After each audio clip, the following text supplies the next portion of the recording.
Welcome to నత TV daily power. ఈ రోజు తెలంగాణ రాష్ట్ర వ్యాప్తంగా ఆర్టీసీ కార్మికులందరూ సమ్మెబాట చేపట్టారు. నగరంలో ఏ ఒక్క బస్సు కూడా తిరగడం లేదు. అలాగే ఈ రోజు మన బిహెచ్ఎల్ ఆర్టీసీ బస్ డిపో ఎదురుగా ఎన్నో సంవత్సరాల నుంచి రెగ్యులర్ గా చేస్తున్నటువంటి కార్మికులు ఎవరైతే ఉన్నారో వాళ్ళందరూ కూడా సమ్మెబాట చేపట్టారు. మా డిమాండ్లు నెరవేర్చకపోతే సమ్మె ఇంకా ఉధృతం చేస్తామని చెప్తున్నారు. అయితే ఆ దృశ్యాలు మీ నవత టీవీలో. ప్రభుత్వం మొండి వైఖరి ప్రభుత్వం మొండి వైఖరి కార్మికుల ఐక్యత. మీరు ఇప్పుడు సమ్మె అంటున్నారు, మరి ఆయన ఎన్నికల్లో ఇచ్చిన హామీలు ఇవే అంటారా, లేకపోతే మీరు కొత్తగా ఏమైనా డిమాండ్ చేస్తున్నారా? కొత్తగా డిమాండ్ ఏం లేదు మేడం. ప్రజలకు ఏవైతే హామీలు ఇచ్చిండో వాటిని 6 గ్యారెంటీలు ఇచ్చి వాళ్ళకి నెరవేరుస్తున్నా అని చెప్తుండో అట్టనే మాకు కూడా గ్యారెంటీలు ఇచ్చిండు.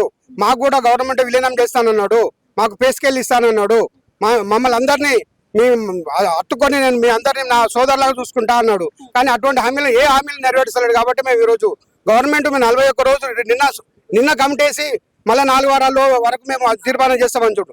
అది గట్టి వరుస. మేము ఆల్రెడీ సమ్మె నోట్ ఇచ్చి 41 రోజులు దాటిపోయినాకనే ఈరోజు సమ్మెకు వచ్చినాం.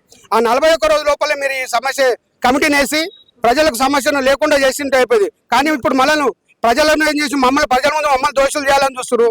అది కరెక్ట్ కాదు. ప్రజలు ఇవన్నీ గ్రహిస్తున్నారు, ఏం చేస్తుండ్రు, ఏం మాట్లాడుతున్నారు ఈ విషయాన్ని. కాబట్టి ఇదంతా ప్రజలకు మేలు కోసం ప్రజలకు ఎమ్మడే గవర్నమెంట్ దిగి వచ్చి ఈ యొక్క కార్మికుల కోరికలను ఏదైతే కోరికలు ఉన్నావో వాళ్ళు ఇచ్చిన హామీలనే నెరవేర్చాలని కోరుతున్నాం. కాకపోతే నిన్న చర్చలు జరిగాయి, నిన్న అర్ధరాత్రి మంగళవారం చర్చలు జరిగాయి, అవి విఫలమయ్యాయి. అయితే ఈ రోజు మంత్రి పొన్నం స్టేట్మెంట్ ఏంటంటే మేము ఆలోచిస్తాము, లాంగ్ టైం తీసుకుంటాం అంటున్నారు కదా. మరి లాంగ్ టైం తీసుకుంటున్నాను అన్నప్పుడు ఆయన నిన్నే చెప్పాలి కదా, నిన్న ఎందుకు ఒప్పుకోలేదు, ఇప్పుడు ఎందుకు ఒప్పుకుంటున్నారని మీరు అనుకుంటున్నారు? మేడం వాళ్ళు పెద్దవాళ్ళు మేడం, వాళ్ళు ఎట్లన్నా మాట్లాడవచ్చు. కానీ మేము కార్మికులం, మేము ఒకటే కోరుతున్నాం. మా న్యాయమైన డిమాండ్ ఏదైతే ఉన్నదో ఆ డిమాండ్ నెరవేరకు మేము ఈ పోరాటం జాగదు మేడం. డిమాండ్లు నెరవేర్చే వరకు బస్సులు తిరగమంటారా? అవునండి, తిరగవండి. ఓకే, మరి ప్రైవేట్ బస్సుల్ని రంగంలోకి దింపుతామని గవర్నమెంట్ అంటుంది కదా, మరి దానికి మీరేమంటారు? మేడం గతంలో ప్రైవేట్ బస్సులు చాలా తిరిగినాయి, ఇప్పుడు రోజు తిరుగుతున్నాయి మేడం. కొత్త బస్సులు ఏం కాదు, ప్రైవేట్ బస్సులు ఈ రోజు తిరిగేటి కాదు, ప్రతిరోజు తిరుగుతున్నాయి బస్సులన్నీ. ప్రతిరోజు చూస్తున్నా గవర్నమెంట్ బస్సులు. అసలు ప్రైవేట్ బస్సులను కట్టడి చేస్తేనే కదా మాకు ఆర్టీసీ క్లాస్ హౌస్. దాన్ని కట్టడి చేయకుండా మా మీద చేసి ఇవాళ ఏదో కొత్తగా మళ్ళీ మేము పర్మిషన్లు ఇస్తాము, వాళ్ళు తిరిగినాక చేస్తామని చెప్తుంటే ఇదంతా కాలయాపన కోసం చేస్తారు.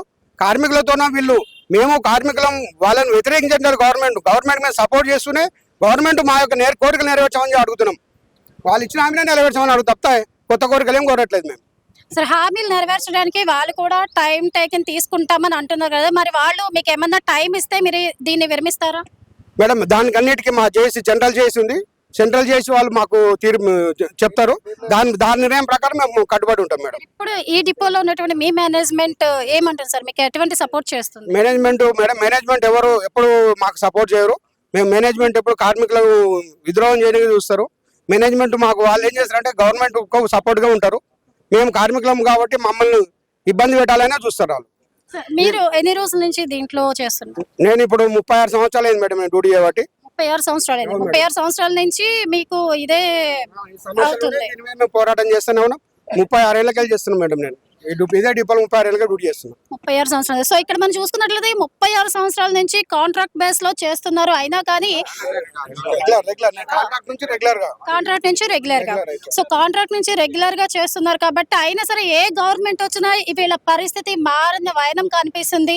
సో వీళ్ళు ఇక్కడ ఏంటంటే మమ్మల్ని రెగ్యులర్ చేయండి, గవర్నమెంట్ లో కలపండి, మా బతుకులు బాగుపరచండి అని చెప్పి వీళ్ళందరూ మరి గవర్నమెంట్ లో విలీనం. సో చూస్తున్నారు కదా, మరి గవర్నమెంట్ విలీనం చేయాలని చెప్పి వీరు పట్టుబడుతున్నారు.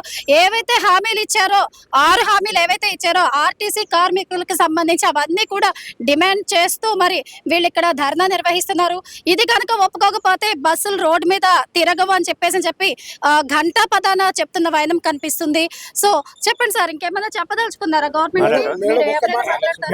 చెప్పండి. తెలంగాణ వద్దనుకున్న ఆంధ్రప్రదేశ్ ఆర్టీసీ ఉద్యోగులకు మంచి జరిగింది. వాళ్ళు ప్రభుత్వంలో విలీనం చేసి వాళ్ళకి మేలు చేశారు. తెలంగాణ కావాలని ముందు వరుసలో ఉండి కొట్లాడి ఆర్టీసీని ధ్వంసం చేసుకొని ఆస్తి నష్టం ప్రాణ నష్టం చేసుకొని తెలంగాణలో ముందు వరుసలో ఉండి సకల జనులు సమ్మె జరిగే విధంగా ఆర్టీసీ బస్సు రోడ్డు మీదకి రాకపోతేనే అందరు పనులు బంద్ పెట్టుకొని తెలంగాణ కోసం అందరూ సహకరిస్తే తెలంగాణ వచ్చింది. దాంట్లో ముందు భాగం ఉన్నది మేము. అటువంటి ఆ విధంగా కష్టపడి తెలంగాణ తీసుకొచ్చినాక తెలంగాణ వచ్చినాక పదవులు వచ్చి ముఖ్యమంత్రులు అయ్యి మీరు బాగున్నారు.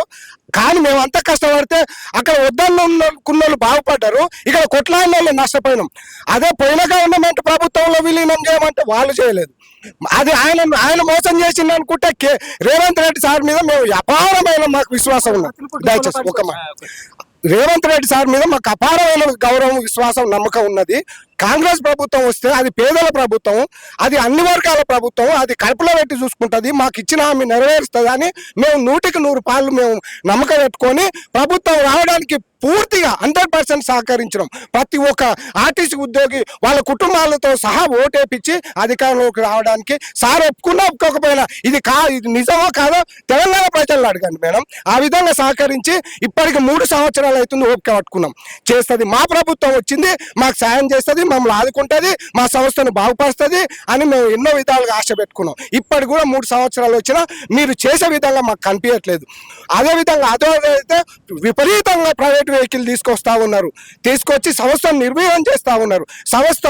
సంస్థ బాగుపడాలంటే ప్రైవేట్ వెహికల్ రాకూడదు.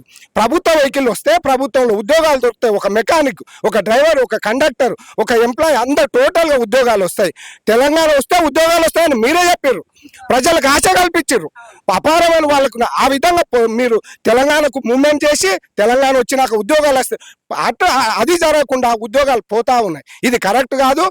ప్రైవేట్ వెహికల్ ఆర్టీసీలోకి నిషేధించండి, ప్రభుత్వ వెహికల్ కొనండి, ప్రభుత్వం ఆర్టీసీని బలోపేతం చేయండి, ఉద్యోగాలు వచ్చే విధంగా చేయండి. అదేవిధంగా ఉద్యోగాలు చేస్తున్న కార్మికులకు భద్రత కల్పించండి, వాళ్లకు భరోసా కల్పించండి. ఆ విధంగా సపోర్ట్ చేయండి. మీరు కాంగ్రెస్ ఇచ్చిన హామీలు ఏవైతే ఉండవో ఎన్నికల మేనిఫెస్టోలో అవే చేయండి అని మేము కోరుతున్నాం. కొత్తగా మాకేమొద్దు, సంస్థను బలోపేతం చేయండి. ఆ విధంగా మాకిచ్చిన చిన్న చిన్న హామీలు ఏవైతే ఉండవో మీ మీద ఏవైతే భరోసా పెట్టుకున్నాో ఆ విధంగా మీరు చేయండి అని మమ్మల్ని కాపాడి అదేవిధంగా తెలంగాణ ప్రజలకు మేలు చేయండి. ఈ సమ్మెను మేము కోరుకుంటాం మేడం. సమ్మె చేస్తే మేము బాగుపడతామని లేదు. మా ప్రజలు, మా తెలంగాణ ప్రజలు బాగుండాలి, మా ప్రభుత్వం బాగుండాలి, మమ్మల్ని మేము ఆదుకోవాలని చిన్న కోరిక. ఆ విధంగా ప్రభుత్వం Revanth Reddy sir, deputy CM గారు మీరు ఆలోచించండి, సాయం చేయండి. మళ్ళీ వచ్చే ప్రభుత్వంలో మీకు సపోర్ట్ చేసే విధంగా మీరు సహకరించమని ఈ సందర్భంగా